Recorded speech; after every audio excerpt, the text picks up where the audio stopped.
इस वीडियो में हम समझेंगे सेल ऑर्गेनेल्स।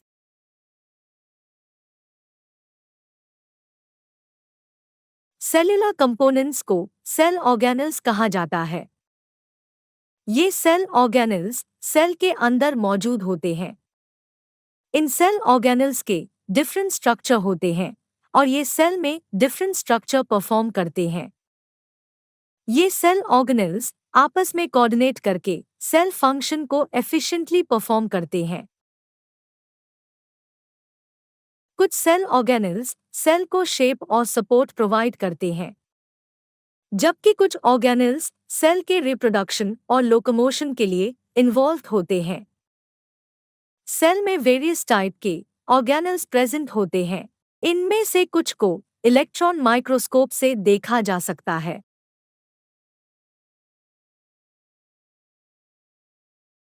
कुछ इंपॉर्टेंट सेल ऑर्गेनेल्स इस तरह से हैं। एंडोप्लाज्मिक रेटिकुलम,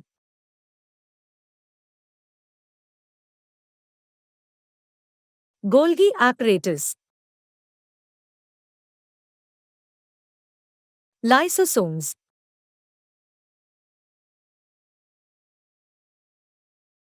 माइटोकॉन्ड्रिया,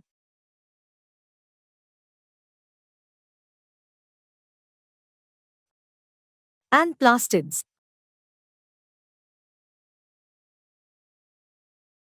ये सेल ऑर्गेनेल्स इसलिए इम्पोर्टेंट है क्योंकि ये सेल में बहुत ही क्रूशल फंक्शन परफॉर्म करते हैं। आइए इन्हें एक एक करके समझते हैं। Endoplasmic reticulum. Endoplasmic reticulum membrane bound tubes और शीट्स का लार्ज नेटवर्क होता है।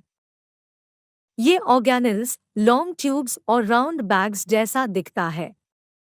एंडोप्लाज्मिक रेटिकुलम मेम्ब्रेन का स्ट्रक्चर प्लाज्मा मेम्ब्रेन स्ट्रक्चर के सिमिलर ही होता है। एंडोप्लाज्मिक रेटिकुलम मेनली दो टाइप के होते हैं, रफ एंडोप्लाज्मिक रेटिकुलम और smooth endoplasmic reticulum. Rough endoplasmic reticulum microscope में रफ या खुरदरा नजर आता है क्योंकि इसके सरफेस पे पार्टिकल अटैच्ड होते हैं जिन्हें राइबोसोम्स कहा जाता है। स्मूथ एंडोप्लाज्मिक रेटिकुलम सेल में प्रोटीन्स और लिपिड्स मैन्युफैक्चर करता है जो कि सेल फंक्शन के लिए इम्पॉर्टेंट है।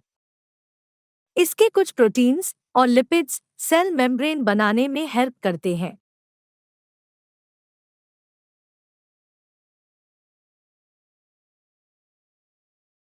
Golgi apparatus। गोल्गी apparatus को पहली बार कमिलियो गोल्गी ने डिस्क्राइब किया। उन्होंने बताया कि गोल्गी apparatus में मेम्ब्रेन बाउंड वेसिकल्स का सिस्टम होता है जो कि एक दूसरे के पैरेलल अरेंज्ड होते हैं। इस अरेंजमेंट को सिस्टम्स कहा जाता है।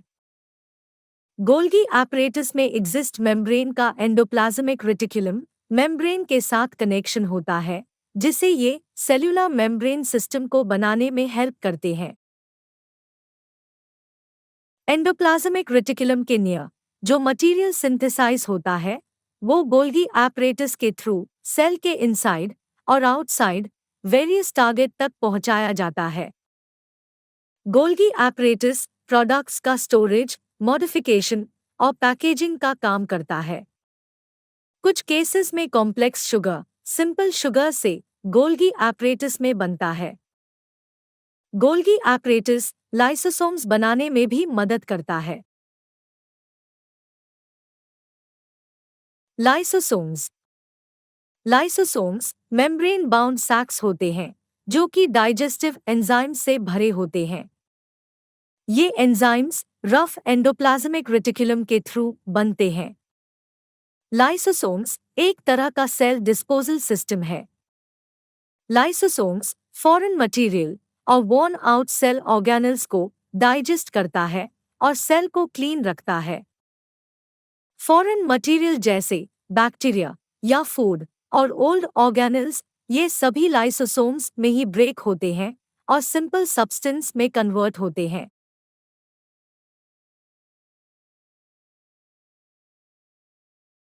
माइटोकॉन्ड्रिया। माइटोकॉन्ड्रिया को हम सेल के पावर हाउस के नाम से जानते हैं। माइटोकॉन्ड्रिया में दो मेम्ब्रेन कवरिंग होती है। आउटर मेम्ब्रेन पोरस होती है, जबकि इनर मेम्ब्रेन डीपली फोल्डेड होती है। Folded membrane ATP adenosine triphosphates generating chemical reaction के लिए सरफेस एरिया इंक्रीज करते हैं। डिफरेंट केमिकल रिएक्शन के लिए जो एनर्जी की रिक्वायरमेंट होती है, वो एनर्जी माइटोकॉन्ड्रिया में एटीपी मॉलिक्यूल्स के थ्रू क्रिएट होती है। एटीपी सेल की एनर्जी करेंसी के नाम से जानी जाती है। बॉडी मैकेनिकल वर्क और केमिकल कंपाउंड बनाने के लिए एटीपी में स्टोर एनर्जी का यूज करती है।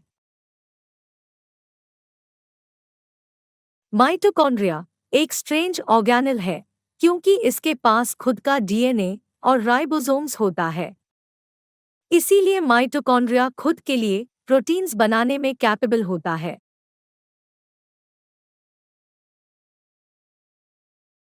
प्लास्टिड्स। प्लास्टिड्स सिर्फ प्लांट सेल में पाए जाते हैं। प्लास्टिड्स मेनली दो टाइप के होते हैं, क्रोमोप्लास्ट्स और ल्यूकोप्लास्ट्स। क्रोमोप्लास्ट्स पिगमेंट क्लोरोफिल कंटेन करते हैं, जिन्हें क्लोरोप्लास्ट कहा जाता है। क्लोरोप्लास्ट प्लांट्स में फोटोसिंथेसिस के लिए इंपॉर्टेंट होते हैं। क्लोरोप्लास्ट क्लोरोफिल के साथ साथ येलो और ऑरेंज पिगमेंट भी कंटेन करते हैं।